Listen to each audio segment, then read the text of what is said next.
नारायणं नमस्कृत्य नरं चैव नरोत्तमं देवीं सरस्वतीं व्यासं ततो जयमुदीरयेत्। सोमपोऽमृतः सोमः पुरुजित् पुरुषोत्तमः विनयोजयः सत्यसन्धो दाशार्हः सात्वतां पतिः। Somapa means he who partakes, he who drinks, he who quaffs. Soma. Amritapa, he who partakes, he who quaffs. Amrita. Soma means moon. It also means nectar. Amritam. Purujit means conqueror of all. Purushottama, Acharya says omnipresent and best. Parasara Bhattar says he ever remains with his devotees. And he quotes Hanuman telling Rama, Sneho me paramorajan tvai nityam pratishtita bhaktischa niyatadira bhavo nanyatra gacchati. Anjaneya tells Rama, Sneho me paramorajan. My love for you is so much. Very great. Nityam pratishtita is eternally firm. My love for you is great and always there and very firm. Bhaktischa niyata adira. And my devotion, bhakti to you is even more steady. Bhavo nanyatra gacchati. My bhava can go where? Well, it can't go anywhere from you. It will be with only with you. Always. So therefore, Rama as Purushottama says Bhattar. Vinaya here they say Vinaya means Vinayam dandam karoti dushtanam iti Vinaya. He punishes the evildoers. Therefore, he is called Vinaya. Jaya, victorious. Satyasandha.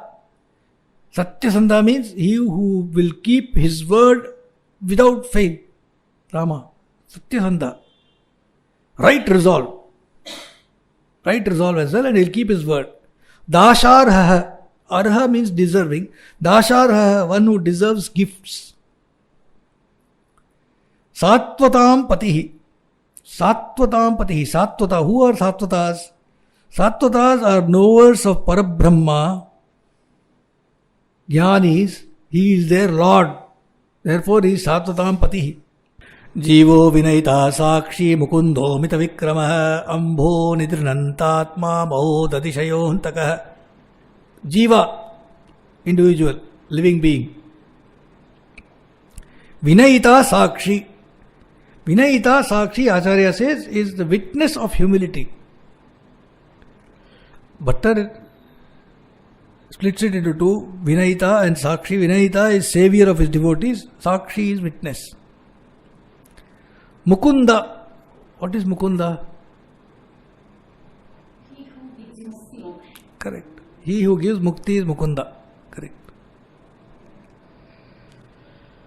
Amita Vikrama. Immeasurable prowess, valor. The next 8 names, Bhattar says, pertain to Kurma Avatara. Ambonidhi.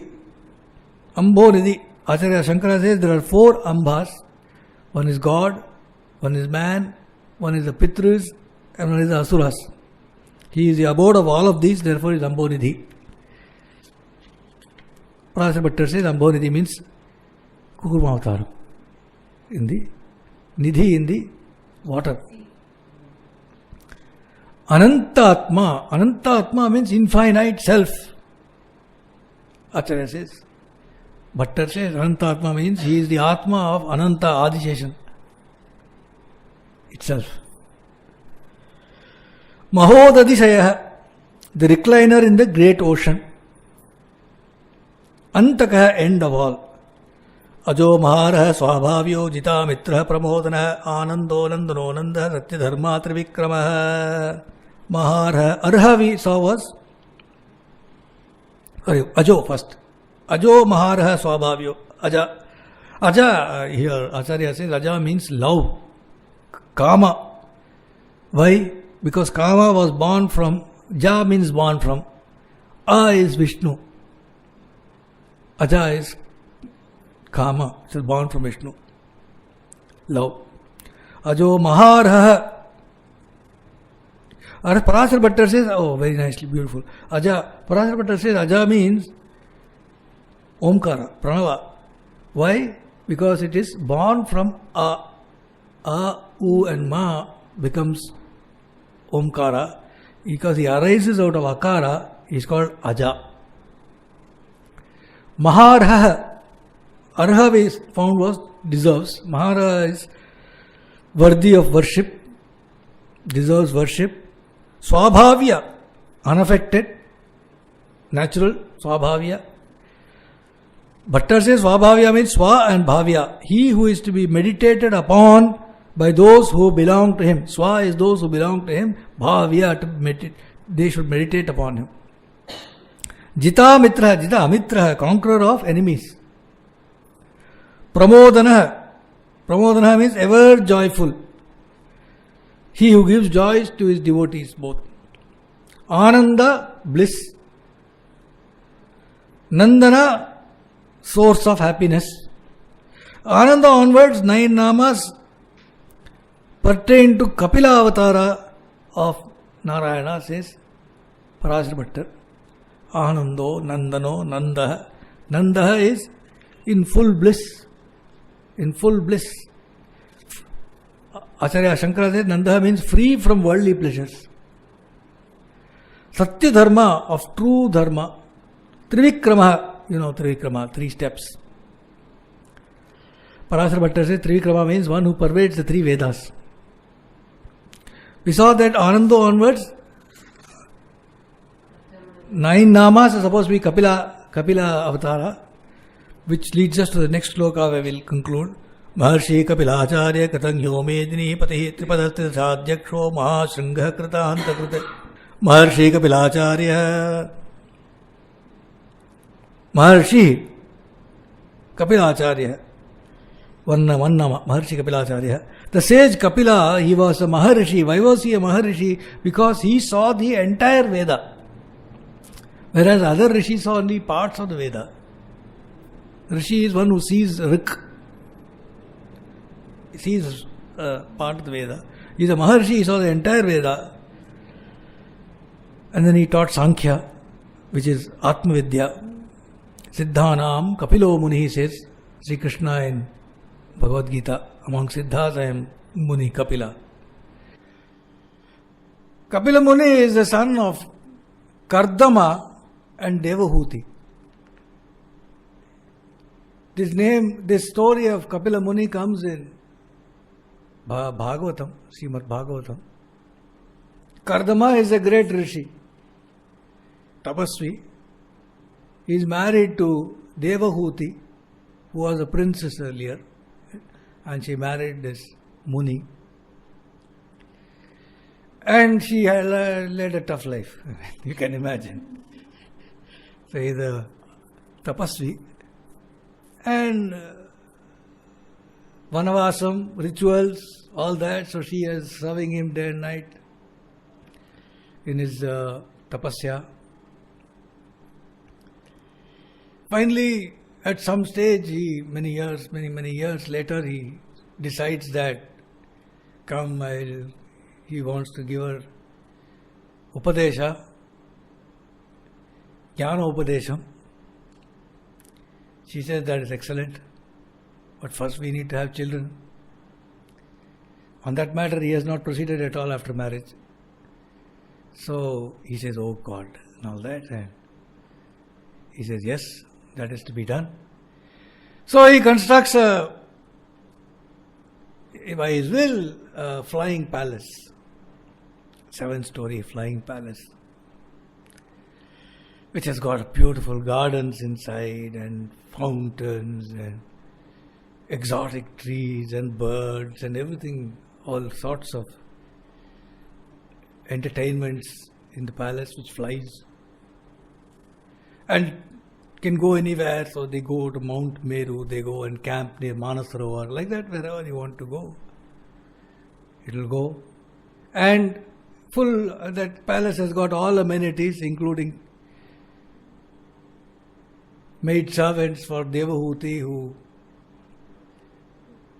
the best, they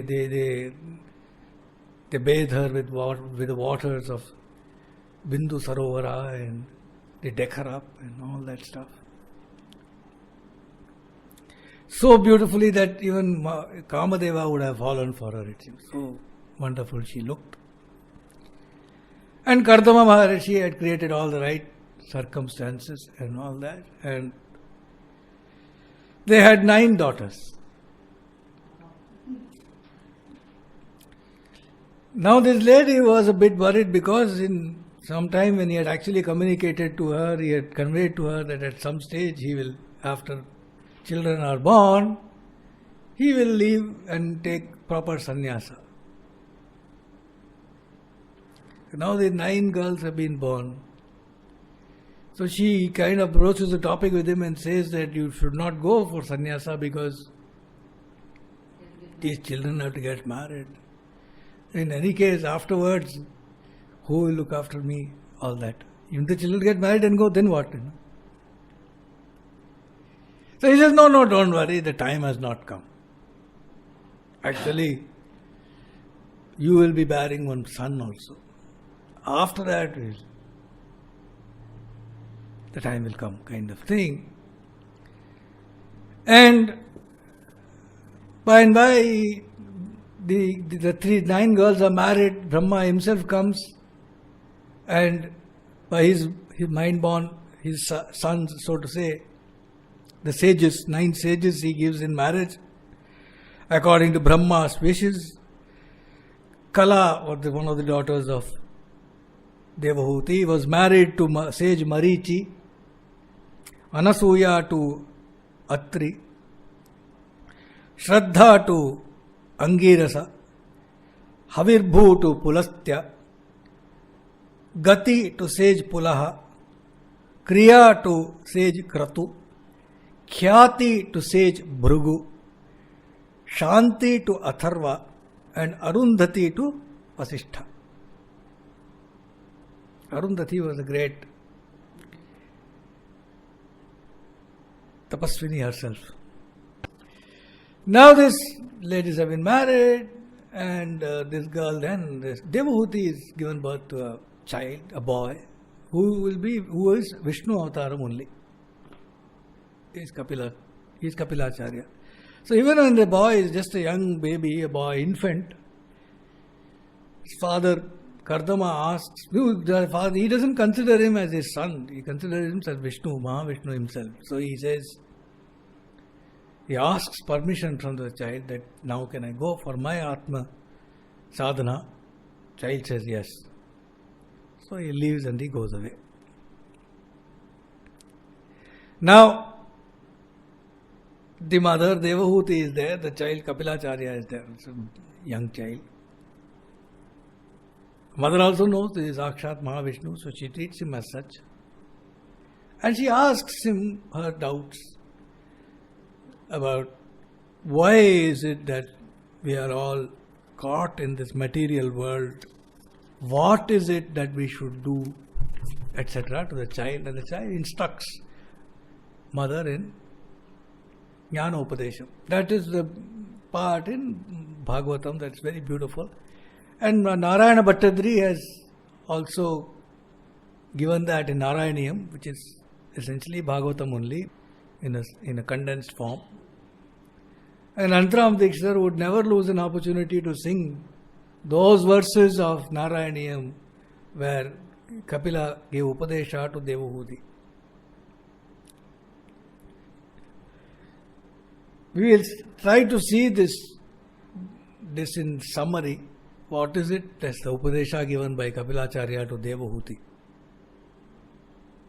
He taught her Sankhya Yoga. He is the father of Sankhya Yoga. So he said, Mother, the original, everlasting, omnipresent presence is what in Sankhya it's called Purusha, as Paramatma. It has got no characteristics whatsoever, no gunas. This Purusha, Paramatma,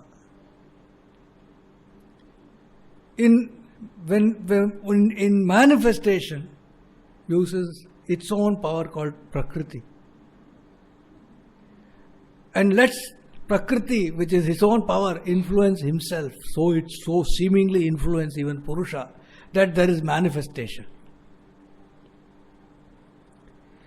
The manifestation is such that because of Prakriti, then the manifestation believes that it is apart from Purusha.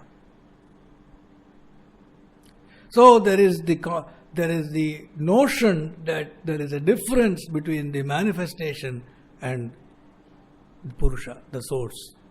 So there is this Jivatma because of Prakriti, which believes that it is different, it is individual, and it is apart from Paramatma. This is because of the mind which perceives that I am an individual, and also then gets involved with all sorts of emotions like loving somebody or hating somebody or getting attached to something or someone, or having aversion towards something or someone, fear or something or someone, like that. Happiness and unhappiness, ambitions, memories, all that.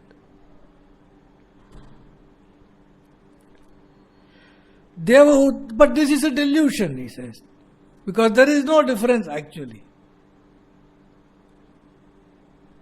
So Devahuti asks her son how to overcome this delusion. Kapila Muni says, the boy says, mother, the mind should strive and not get attached at all to material things and emotions.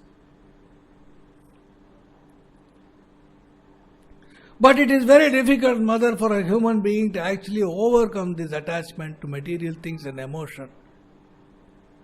Because however much he tries or she tries, Prakriti will exert its influence.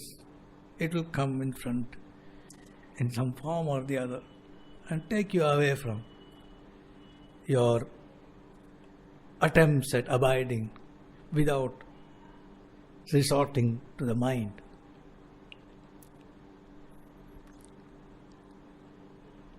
So what is the solution?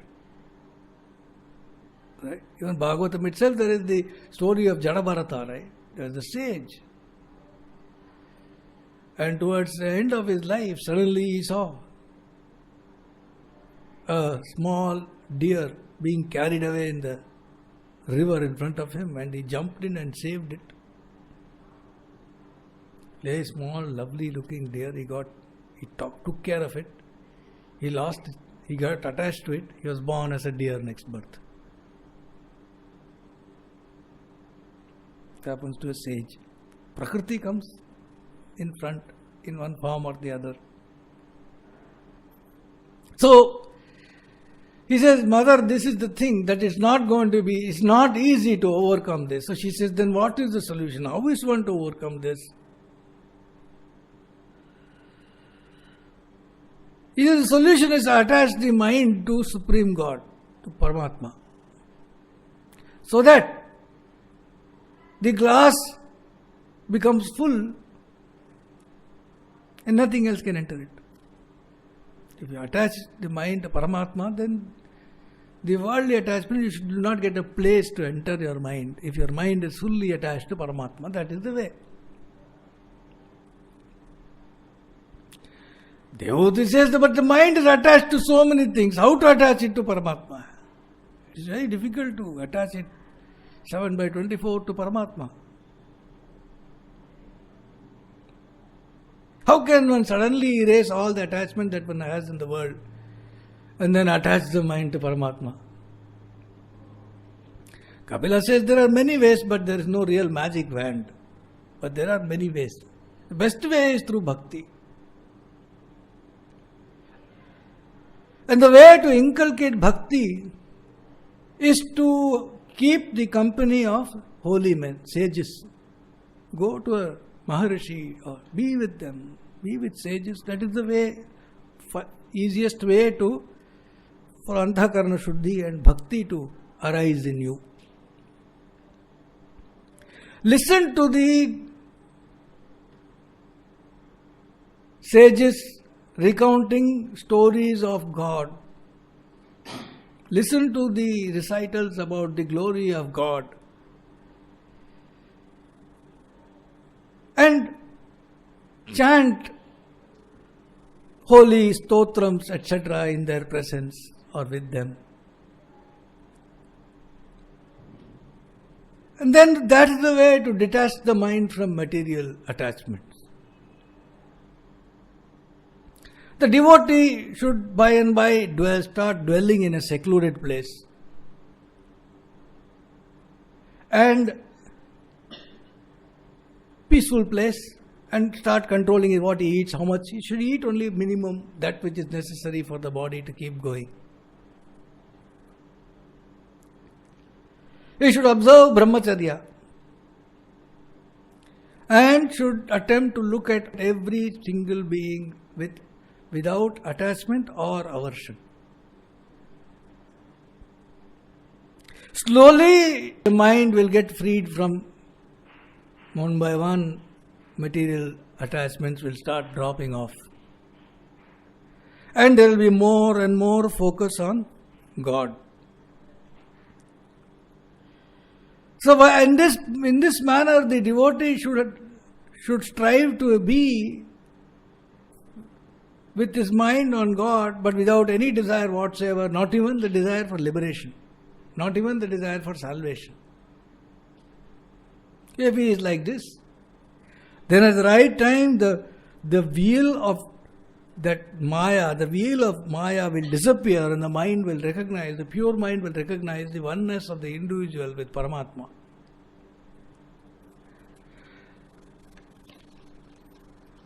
But because he or she is attached to Paramatma now, the devotee will also get freedom from birth and death cycle, although he or she did not desire it.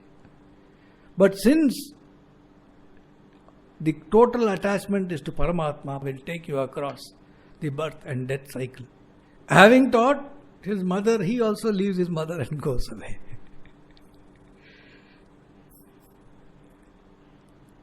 He goes and settles down near where the Ganges meets the sea. He is in fact instrumental in some way later. I mean, by and by he settles there. He is instrumental in some way in bringing the Ganges so that we will see that. She too follows the directions given by him and overcomes all imperfections and crosses over the birth and death cycle. And when she sheds her body, she became the holy river Jnanavapi. That's the story of Devahuti, the wife of Kardama, mother of Kapila.